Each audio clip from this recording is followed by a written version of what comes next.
Hello everyone, welcome back to online study on. देखिए friends, आज की इस वीडियो में हम बात करने वाले हैं मोस्ट इम्पॉर्टेंट साइंस के 35 क्वेश्चंस के बारे में। और उम्मीद करता हूं कि साइंस के से पहले मैंने जो भी वीडियोस दिए हैं आपने उसको देखा होगा। तो आगे बढ़ने से पहले मैं आप लोगों से एक छोटा सा रिक्वेस्ट चाहूँगा कि अगर आपको ये क्वेश्चंस पता है तो सबसे पहले तो इन दोनों को राइट आंसर नीचे कमेंट करके बताइए। देखते हैं कितने लोग सही कर दें। तो चलिए इस वीडियो को शुरू करते हैं। तो सबसे पहला प्रश्न आपकी स्क्रीन पे देखिए क्या है। कह रहा है कि रक्त के उचित थक्के बनने के लिए किस विटामिन की आवश्यकता पड़ती है। बहुत ही सिंपल सा क्वेश्चन, बहुत ही इंपॉर्टेंट क्वेश्चन है, क्योंकि जो भी क्वेश्चन मैंने इस वीडियो में लिया है वो एनसीईआरटी बुक से है। तो इस 35 क्वेश्चंस में आप कितना सही कर पाते हैं वो भी आप ज़रूर कमेंट करके बताएंगे। तो ये तो बहुत सिंपल सा क्वेश्चन है, सभी को पता होगा कि रक्त का थक्का बनने के लिए जो कि किस विटामिन की आवश्यकता होती है। अगर उस विटामिन की कमी हो तो रक्त का थक्का फिर नहीं बन पाता है। तो विटामिन के यहाँ पे सही होगा, ऑप्शन सी को टिक करेंगे। ठीक है, चलिए आगे बढ़ते हैं। और अगला सवाल देखिए, कह रहा है कि प्राथमिक चिकित्सा पेटी में पैरासीटामोल पाया जाता है। जनरली हम जानते हैं कि पैरासीटामोल पाया जाता है, तो इन दवाओं को कब और क्यों लेना चाहिए। पैरासीटामोल जो है वो इसका इस्तेमाल हम कब करते हैं। तो पैरासीटामोल का इस्तेमाल जनरली हम करते हैं हल्के दर्द को कम करने और उच्च तापमान, यानी जो टेम्परेचर बढ़ जाता है, जैसे बुखार आ जाता है, तो बुखार को कम करने के लिए लिया जाता है पैरासीटामोल। तो राइट आंसर यहाँ पे क्या हो जाएगा, ऑप्शन डी। ठीक है, चलिए क्वेश्चन नंबर 3 देखते हैं। नेक्स्ट क्वेश्चन आता है कि निम्नलिखित में से कौन लैंगिक और अलैंगिक दोनों तरह से प्रजनन करता है। लैंगिक और अलैंगिक दोनों तरह से प्रजनन करता है, निम्नलिखित में से कौन। तो राइट आंसर बन जाएगा हाइड्रा। हाइड्रा जो है वो दोनों तरह से प्रजनन करते हैं, अलैंगिक और लैंगिक दोनों प्रकार के प्रजनन हाइड्रा में होता है। पुष्प के मध्य में स्थित खाली स्थान जो भाग होता है वो मादा प्रजनन भाग होता है। बताइए कौन सा। पुष्प के मध्य में स्थित खाली स्थान यानी निम्नलिखित में से कौन सा मादा प्रजनन भाग होता है। तो ये आपका हो जाएगा अंडप। डी होगा करेक्ट आंसर, अंडप। ठीक है, इसके बाद देखिए अगला सवाल होता है कि पौधों में प्राथमिक वृद्धि किसके द्वारा होती है। पौधों में प्राथमिक वृद्धि जो है वो किसके द्वारा होती है। क्वेश्चन अच्छे लगे तो प्लीज़ वीडियो को लाइक ज़रूर करके जाना यार। आप लोगों का लाइक हमें बहुत मोटिवेट करता है इस तरह के वीडियो के लिए, तो लाइक ज़रूर कर दीजिएगा। तो पौधों में प्राथमिक जो वृद्धि होती है वो विभज्योतक के कारण होता है। तो कौन से विभज्योतक, तो मध्य निर्विष्ट और साथ में शीर्ष विभज्योतक के द्वारा, यानी सी और डी दोनों होगा। तो यहाँ पे हम ऑप्शन डी को टिक करेंगे, सी और डी दोनों। अगला सवाल कि बायोगैस में मीथेन का प्रतिशत कितना होता है।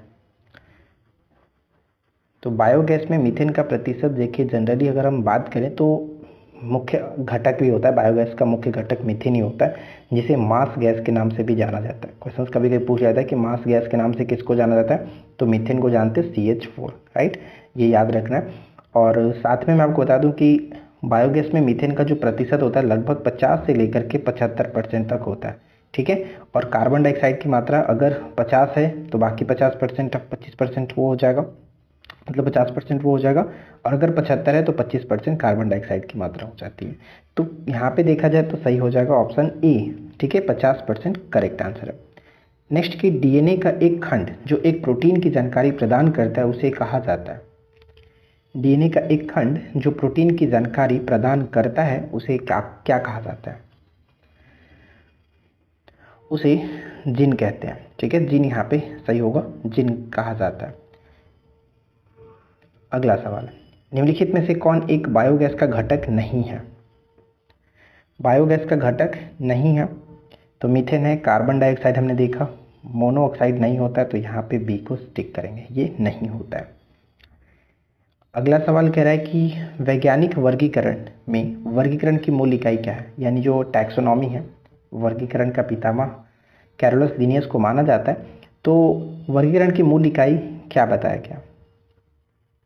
वर्गीकरण की मूल इकाई जो है वो प्रजाति यानी जाति को बताया गया, ऑप्शन डी होगा, जाति को। निम्नलिखित में से कौन सा एक सरल अस्थायी ऊतक नहीं है। सरल अस्थायी ऊतक नहीं है। देखिए स्थायी ऊतक के दो प्रकार होते हैं, एक तो सरल होता है, एक होता है आपका जटिल। एक होता है जटिल ऊतक। तो यहाँ पे सरल अस्थायी ऊतक नहीं होता है, तो जाइलम और फ्लोएम जो है, फ्लोएम, ये दोनों जटिल ऊतक के उदाहरण माने जाते हैं। तो यहाँ पे हम बी को टिक करेंगे, ठीक है, बी करेक्ट आंसर होगा। और ये देखिए, ये दोनों बहुत ही ज़्यादा महत्वपूर्ण भी हैं, यानी फ्लोएम और जाइलम, तो इनके बारे में थोड़ा सा जानना जरूरी है। जाइलम और फ्लोएम संवहनी ऊतकों के उदाहरण होते हैं। संवहनी ऊतक मतलब कि इनके द्वारा पौधों में भोजन और साथ में जो जल और खनिज का कार्य होता है वो पहुंचाना होता है, तो ये संवहनी ऊतक करते हैं। यानी संवहनी ऊतकों का कार्य पौधों के शरीर में विभिन्न भागों में पानी और भोजन को पहुंचाना होता है। संवहनी ऊतक जटिल स्थायी ऊतक होते हैं। जटिल स्थायी ऊतक होते हैं क्योंकि वे एक से अधिक प्रकार की कोशिकाओं से बने होते हैं। राइट। अगला सवाल आता है कि निषेचक के परिणाम स्वरूप किसका निर्माण होता है? निषेचन के परिणाम स्वरूप किसका निर्माण होता है? तो यहाँ पे सही आंसर बनेगा कि निषेचन के परिणाम स्वरूप युग्मनज का निर्माण होता है। राइट आंसर ऑप्शन ए होगा। देखिए फिर नेक्स्ट जो क्वेश्चन है, थोड़ा सा ये मिसप्रिंट हो गया है, तो मैं इसको पढ़ता हूँ और थोड़ा आप ध्यान से सुन लीजिएगा कि वैसे अंग जिनकी मौलिक संरचना जो होती है वो एक समान होती है। मौलिक संरचना तो एक समान होती है, परंतु उनके द्वारा किया जाने वाला जो कार्य होता है वो भिन्न होता है। तो इसे क्या कहते हैं? मतलब क्वेश्चन थोड़ा सा ये मिसप्रिंट हो गया, तो इसके लिए मैं माफ़ी चाहूँगा, लेकिन जो मैंने बोला उस पर ध्यान दीजिए कि वैसे हैं जिनकी मौलिक संरचना तो एक समान होती है, परंतु उनके द्वारा किया जाने वाला जो कार्य होता है वो भिन्न होता है। तो ऐसे अंग को हम लोग समरूप अंग कहते हैं। समरूप और समजात अंग को अच्छे से एक बार पढ़ लीजिएगा, क्योंकि ये बहुत ही महत्वपूर्ण टॉपिक है। इस पर मैं एक अलग वीडियो भी ला दूंगा ताकि आपका कन्फ्यूज़न दूर रहे, और रिवीजन के पर्पज़ से वो रहेगा वीडियो। चलिए आगे बढ़ते हैं और अगला सवाल देखते हैं। नेक्स्ट कह रहा है कि ऊर्जा उत्पादन के दौरान ग्लूकोज का पायरुवेट में विघटन कहाँ होता है? ऊर्जा उत्पादन के दौरान ग्लूकोज का पायरुवेट में विघटन कहाँ पर होता है? तो ये होता है आपका कोशिका द्रव्य में। कोशिका द्रव्य में ऑप्शन बी बनेगा सही आंसर। स्वैच्छिक क्रियाओं की शुद्धता और शरीर की मुद्रा और संतुलन बनाए रखने के लिए उत्तरदायी कौन है? स्वैच्छिक क्रियाओं की शुद्धता और शरीर की मुद्रा और संतुलन बनाए रखने के लिए उत्तरदायी कौन होता है? तो ये उत्तरदायी होता है अनुमस्तिष्क। ठीक है, अनुमस्तिष्क ऑप्शन बी होगा। देखिए नेक्स्ट जो प्रश्न आता है कि परांग कण किसमें पाए जाते हैं? परांग कण किसमें पाए जाते हैं? तो ये परांग कोश में मिलता है, ए होगा परांग कोश। इसके बाद अगला प्रश्न ये है कि निम्नलिखित में से कौन सी भौतिक मात्रा किए गए कार्य की दर को मापती है? कौन सी भौतिक जो मात्रा है वो किए गए कार्य की दर को मापता है? किए जाने वाले कार्य को क्या कहते हैं? शक्ति कहा जाता है। शक्ति यानी सी होगा। किसी वस्तु का द्रव्यमान उसके मतलब एक खाली स्थान का एक संख्यात्मक माप है। उसके निम्नलिखित में से किसका एक संख्यात्मक माप है? तो द्रव्यमान उसके जड़त्व का संख्यात्मक माप होता है सी। इसके बाद अगला सवाल कह रहा है कि पानी के घनत्व की तुलना में बर्फ का घनत्व क्या होता है? तो पानी के घनत्व की तुलना में बर्फ का जो घनत्व होता है वो कम होता है, क्योंकि पानी का जो घनत्व होता है वो आप यहाँ पे देखिए अच्छे से आपको समझ में आएगा। बर्फ का घनत्व जनरली होता है 0.91 ग्राम प्रति सेंटीमीटर क्यूब, लेकिन जल का घनत्व 1 ग्राम प्रति सेंटीमीटर क्यूब होता है। तो हमने यही क्वेश्चन ऊपर में पूछा था कि बर्फ का घनत्व जल के घनत्व की तुलना में क्या होता है? तो कम होता है। ठीक है, अगला प्रश्न नेक्स्ट कह रहा है कि स्थानांतरित ऊष्मा ऊर्जा की एसआई इकाई किस में व्यक्त की जाती है? स्थानांतरित ऊष्मा ऊर्जा की जो एसआई इकाई है वो किस में व्यक्त की जाती है? तो ये आपका जूल में व्यक्त की जाती है। ऑप्शन बी जूल में व्यक्त की जाती है। नेक्स्ट वन है कि यदि अनुप्रस्थ काट क्षेत्र को स्थिर रखकर हम एक लंबे तार की लंबाई को दुगना करते हैं तो इसका प्रतिरोध क्या होगा? यदि तार की लंबाई जितना बढ़ेगा उसका प्रतिरोध भी उतना ही गुना बढ़ेगा। यानी तार की लंबाई को अगर हम दुगना कर रहे हैं तो प्रतिरोध भी उसका 2 गुना हो जाएगा। Option D. देखिए नेक्स्ट जो प्रश्न आता है क्या कह रहा है कि यदि आप एक दर्पण में देखते हैं और आप पाते हैं कि प्रतिबिंब यानी कि आपका जो परावर्तन है आपसे छोटा है, तो उस दर्पण का प्रकार किस तरह का होगा? उस दर्पण का प्रकार क्या होगा? तो अगर प्रतिबिंब वस्तु से छोटा बनता है तो हम जानते हैं जनरली वो उत्तल दर्पण होगा। यानी यहाँ पे डी को टिक करेंगे, उत्तल दर्पण। नेक्स्ट आता है कि नाइट्रोजन का परमाणविक जो द्रव्यमान होता है वो 14 होता है, ठीक है, नाइट्रोजन का 14 और हाइड्रोजन का 1 होता है। तो बताइए कि अमोनिया का आणविक जो द्रव्यमान होगा वो कितना होगा। तो अमोनिया को सबसे पहले आपको पता होगा कि इसका जो यौगिक होता है वो कितना होता है। अमोनिया का जो सूत्र होता है वो NH3 होता है, माफ़ी चाहूँगा, NH3 जो है, अब आप यहाँ पे देखिए नाइट्रोजन का 14 हो गया और हाइड्रोजन का 1 है लेकिन 3 से गुना है, तो यहाँ पे कितना हो जाएगा, ये 1 गुने 3 यानी कि 3, यानी टोटल कितना 17। तो यहाँ पे कहेंगे कि 17 होगा, ठीक है। अमोनियम क्लोराइड का मैं NH4Cl में बोल रहा था। चलिए इसके बाद अगला प्रश्न आता है कि चूने के पानी में कार्बन डाइऑक्साइड गैस प्रवाहित करने पर यह दूधिया हो जाता है, ऐसा किसके निर्माण के कारण होता है। चूने के पानी में कार्बन डाइऑक्साइड गैस प्रवाहित करने पर यह दूधिया हो जाता है, तो ये ऐसा किसके निर्माण के कारण होता है। ये जो होता है कैल्शियम कार्बोनेट के कारण, ठीक है, कैल्शियम कार्बोनेट के निर्माण के कारण। Option C will be correct answer. Next point कि ऑक्सीजन के अलावा हाइड्रोजन और अन्य गैर धात्विक तत्व युक्त अम्ल को क्या कहा जाता है। ऑक्सीजन के अलावा हाइड्रोजन और अन्य गैर धात्विक तत्व युक्त अम्ल को क्या कहते हैं। हाइड्रेसिड कहा जाता है, ठीक है, हाइड्रेसिड। ऑप्शन बी होगा सही आंसर। नेक्स्ट पॉइंट आता है कि किसी एक सेल में समायोजित किए जा सकने वाले इलेक्ट्रॉन की अधिकतम संख्या किस सूत्र पर निर्भर करता है। किस सूत्र पर निर्भर करता है। तो यहाँ पे सही आंसर क्या होगा। देखिए जनरली हम जानते हैं, कहने का मेरा मतलब ये हुआ कि मान लीजिए कोई एक सेल है, मतलब कि अगर हम इस तरह से बना रहे हैं तो जो इलेक्ट्रॉन रहने का तरीका होता है कुछ इस तरह से होता है, K होता है, L होता है, M होता है और इस तरह से हम आगे बढ़ेंगे तो N होता है, ठीक है, इस तरह से आगे की तरफ बढ़ता है। तो कहने का मतलब हुआ कि K सेल में कितने सेल होंगे, कितने इलेक्ट्रॉन होंगे, L सेल में कितने इलेक्ट्रॉन होंगे, ये किस तरह से निकाला जाता है। तो इसके लिए एक फार्मूला होता है 2n², ठीक है, यानी N जो होता है वो नंबर ऑफ सेल, यानी 1 2 3 4, और 1 2 3 4 का मतलब K में 1 होगा, K L में 2 होगा, M में 3 होगा, इसी तरह से N में 4 होगा। यानी अगर हमसे पूछा जाए कि N सेल में अधिकतम कितने इलेक्ट्रॉन रह सकते हैं तो N नंबर 4 नंबर पे आ रहा है, तो 2n², N के जगह पे आप इसको 4 रखेंगे तो 4 चौका 16 और 16 दूनी की 32, यही हो जाएगा यहाँ पे कि N में अधिकतम 32 इलेक्ट्रॉन रह सकते हैं, ठीक है।